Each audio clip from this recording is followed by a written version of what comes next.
A large-scale explosion has destroyed a major Russian ammunition depot in Russian-occupied territory along the Kherson-Zaporizhia axis, triggering a chain reaction that eliminated more than 1,400 short tons of artillery shells and dozens of Iskander-M missiles in less than 2 minutes. The blast sent a fireball into the night sky and produced a column of black smoke rising more than 1,000 feet. Windows shattered up to half a mile away, and a nearby Russian command post was disabled within seconds as the shockwave spread across the area. The depot, located approximately 52 miles behind the line of contact, was considered a central hub of Russian firepower in southern Ukraine. According to available details, the facility consisted of 14 newly painted pale blue warehouses arranged in 2 rows in an open field. The reinforced concrete structures, with walls between 24 and 28 inches thick, were designed to withstand fragmentation and external attack. Inside were stored an estimated 1,400 to 1,600 short tons of artillery ammunition, around 56 Iskander-M missiles, and approximately 3,800 FPV drones. The material value of the site was estimated at more than $300 million. The destruction unfolded at 3:19 a.m., when 4 unmanned aerial vehicles struck ventilation systems on several warehouses. Rather than targeting the reinforced concrete walls directly, the drones penetrated metal ventilation grills, detonating shaped charge warheads inside storage areas packed with ammunition and solid fuel missiles. Within seconds, internal explosions triggered a cascading detonation. Pressure built up inside the sealed structures, causing concrete walls to rupture outward. Adjacent buildings were struck by heavy debris, and subsequent blasts merged into a larger fireball measuring more than 350 feet across. The chain reaction ignited thousands of artillery shells and dozens of missiles. Although the Iskander-M systems did not detonate as nuclear devices, their solid fuel and conventional warheads released significant explosive energy. The combined effect was described as equivalent to roughly 8 short tons of TNT. Temperatures were sufficient to melt steel and fracture reinforced concrete. The Russian air defense network protecting the site included layered systems. 3 Pantsir S-1 units formed an overlapping triangular coverage directly over the depot, supported by an S-400 long-range air defense system positioned further south. Electronic warfare assets were also deployed to disrupt incoming signals. According to publicly available specifications, each Pantsir S-1 carries 12 ready-to-fire missiles and twin 30mm cannons capable of rapid close-range engagement. Despite these defenses, the attack bypassed the protective ring. The operation involved 18 UJ-22 airborne drones, each weighing about 187 pounds and capable of cruising at 70 to 75 miles per hour. The drones were launched from a pine forest approximately 41 miles northeast of the target. They were divided into 3 groups: decoys flying at medium altitude, main strike drones flying at approximately 130 feet using inertial navigation and terrain-matching algorithms, and hunter drones tasked with attacking air defense systems. The first wave of 6 decoy drones climbed to roughly 720 feet and approached directly, drawing attention from radar operators. They were detected and destroyed by Pantsir missiles. However, the low-flying strike drones remained below radar horizon for much of their approach, masked by terrain and Earth's curvature. As electronic jamming intensified, at least 1 drone climbed and was intercepted. Others continued forward. Simultaneously, hunter drones targeted one of the Pantsir systems. A shaped charge detonated against its phased array radar assembly, disabling its ability to track and engage targets. The temporary gap in overlapping coverage allowed the remaining strike drones to close in. 4 ultimately reached the warehouses and delivered their payloads through ventilation clusters, initiating the internal explosions that destroyed the depot. Satellite imagery later confirmed extensive destruction. Approximately 56 Iskander-M missiles were eliminated, along with thousands of FPV drones and large quantities of artillery ammunition. At least 2 Pantsir systems were reported disabled or severely damaged. Estimated material losses exceeded $300 million. The explosion also severely impacted Russian command infrastructure near the depot. A command post located roughly 500 meters away sustained heavy damage from the blast wave. Equipment was destroyed and personnel were injured as structures deformed under extreme overpressure. The incident marks a significant strike against Russian rear-area logistics in southern Ukraine. The depot served as a key supply node feeding operations along the Kherson-Zaporizhia front. Its destruction disrupts ammunition stocks and missile reserves concentrated in a single fortified location. The operation highlights vulnerabilities in rear logistics even under layered air defense coverage. It demonstrates the impact of low-cost, unmanned systems against high-value targets positioned far behind the front line. According to the details provided, the total cost of the attacking drone fleet was approximately $540,000, compared with the estimated $300 million value of the destroyed depot. Further assessment of operational consequences is ongoing, but the immediate result is the elimination of a major ammunition hub and significant air defense degradation in the area. Subscribe to our channel for continued coverage and verified updates on developments in the region.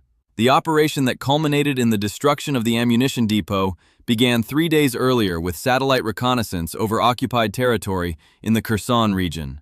A KH-11 reconnaissance satellite orbiting at approximately 290 miles above Earth passed over a stretch of farmland where the depot was later identified. According to publicly described specifications, KH-11 systems are capable of achieving resolution measured in inches. The imagery revealed 14 pale blue warehouses arranged in 2 precise rows in an otherwise empty field. No armored vehicles or launch systems were visible, but analysts noted structural characteristics inconsistent with agricultural use.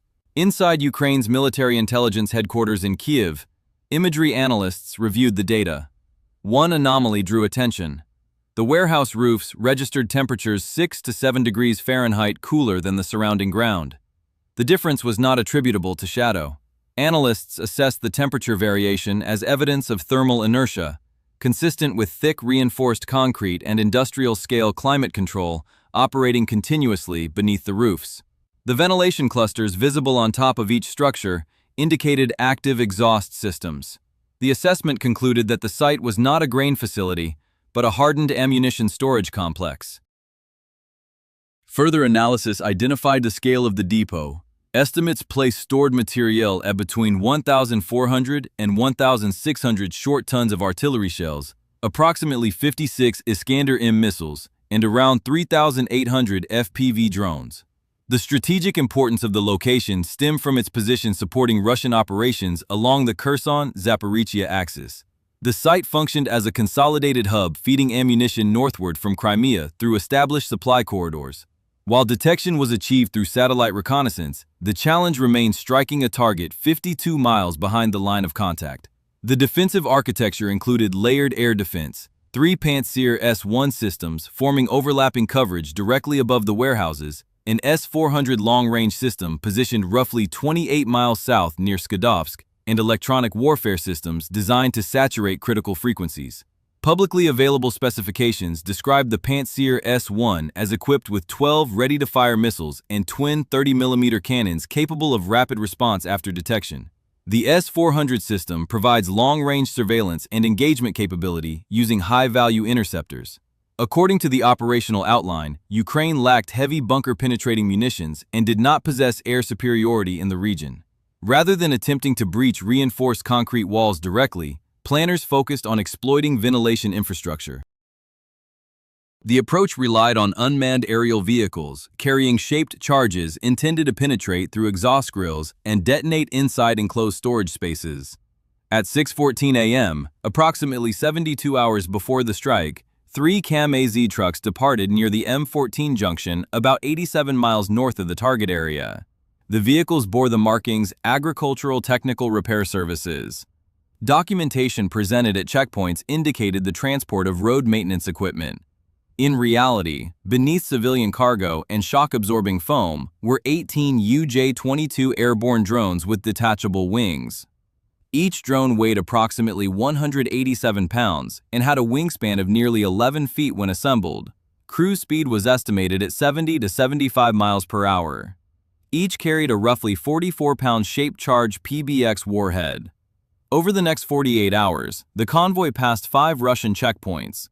Documentation was reported to be in order. Contract codes and stamps appeared valid. No unloading or detailed inspection was conducted. At the final checkpoint, less than 20 miles from the launch area, the trucks were waved through. The drones were transported to a pine forest approximately 41 miles northeast of the depot. At 2:20 a.m. on the night of the attack, 6 technicians began assembling the unmanned systems under low-visibility conditions. Wings were attached, bolts secured, batteries connected, and inertial navigation systems activated. Nose-mounted cameras were calibrated.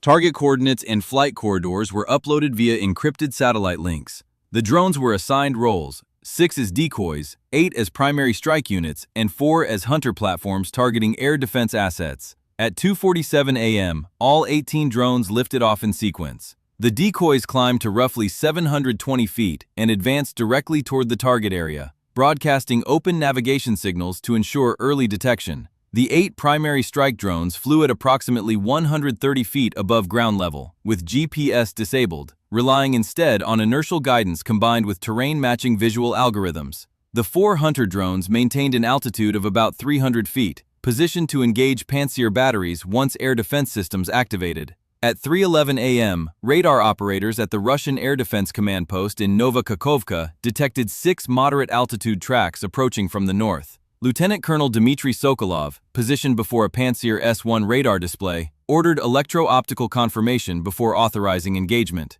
Infrared imagery identified small drone-type objects with weak thermal signatures. Missile launches followed. Within seconds, all 6 decoys were destroyed at approximately 720 feet. The destruction of the first wave appeared to confirm the effectiveness of the defensive ring. However, the low-flying primary strike drones remained largely below radar horizon due to terrain masking and curvature of the Earth.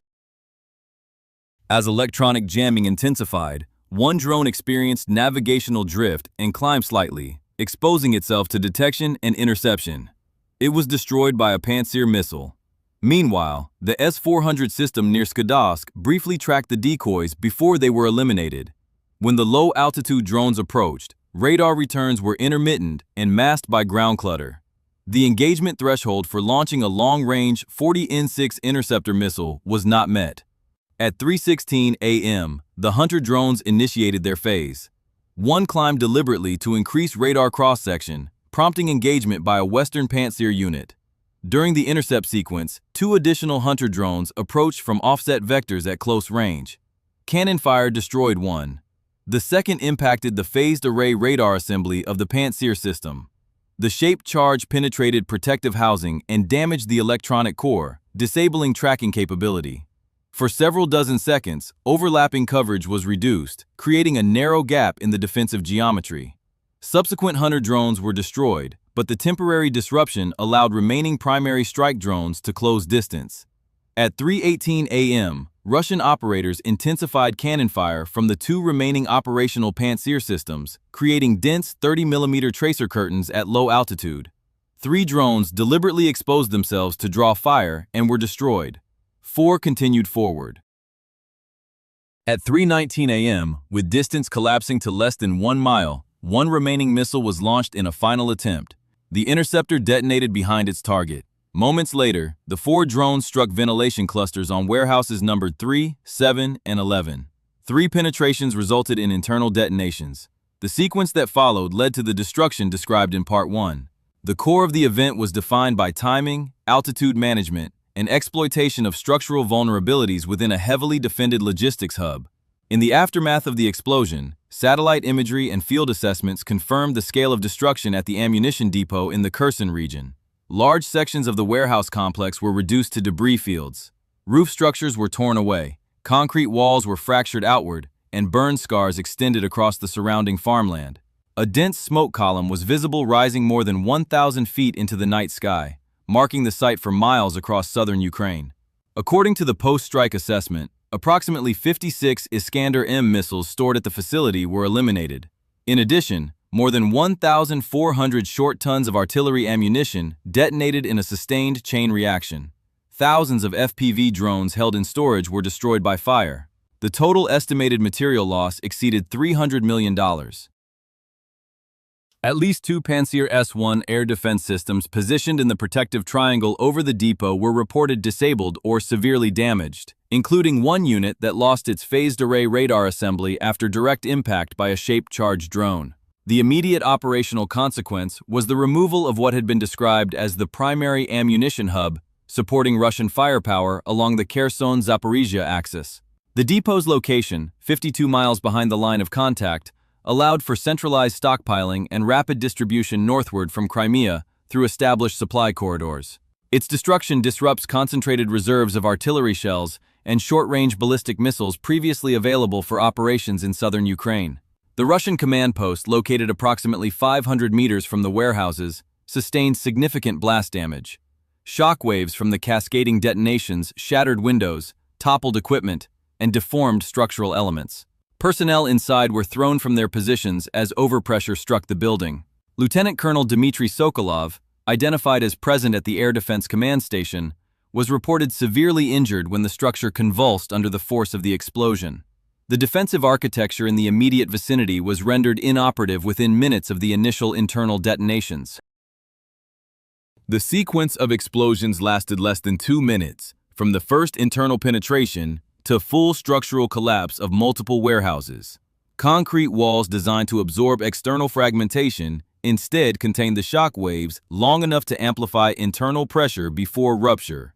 As artillery shells detonated sequentially, secondary explosions propagated from one storage structure to adjacent buildings.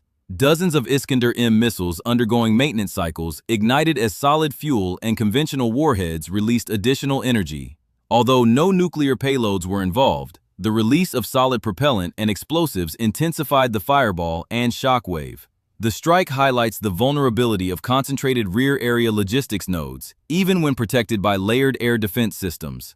The Panzer S-1 units were positioned in overlapping formation to minimize blind spots, supported by an S-400 long-range system and electronic warfare assets intended to saturate critical frequencies.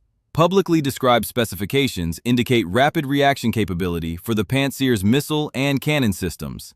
However, extremely low-altitude flight profiles exploited radar horizon limitations. Terrain masking and curvature of the Earth reduced detection windows for objects flying at approximately 130 feet above ground level. The use of decoy drones at medium altitude successfully triggered initial missile engagements, drawing defensive focus.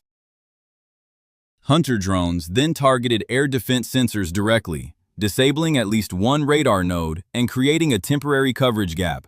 The attack sequence relied on timing measured in seconds. Once overlapping radar coverage was disrupted, the remaining strike drones advanced to within 1 mile of the warehouses. With engagement distance collapsing rapidly, a final interceptor missile detonated behind its target. 4 unmanned systems reached ventilation clusters and initiated the internal detonations that destroyed the depot. Financial comparisons underscore the asymmetry of the engagement. The total estimated cost of the 18 UJ-22 drones involved in the strike was approximately $540,000. The material destroyed at the depot was assessed at more than $300 million.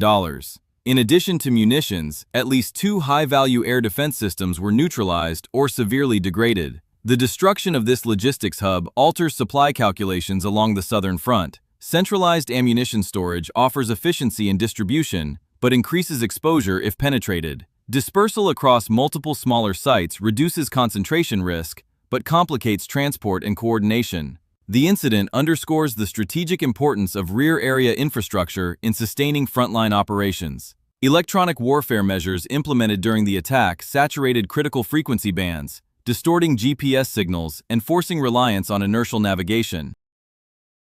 One drone was lost after climbing due to navigation drift under jamming conditions. Nevertheless, the remaining systems maintained trajectory using terrain-matching algorithms. The engagement demonstrated that electronic countermeasures alone did not prevent penetration when combined with low-altitude flight and sensor targeting. As smoke cleared over the Kherson farmland, imagery confirmed the elimination of a major ammunition reserve. The loss of thousands of artillery shells and dozens of short-range ballistic missiles represents a measurable reduction in available firepower within the affected sector. Repair or reconstruction of the site would require substantial time and resources. The broader implications concern rear logistics security under conditions of evolving unmanned aerial threats. The event illustrates the interaction between layered air defense doctrine and small, low-cost aerial platforms operating at minimal altitude. Operational assessments are ongoing, but the immediate outcome is the destruction of a fortified ammunition complex and significant disruption of supply infrastructure in southern Ukraine. For continued verified updates and detailed analysis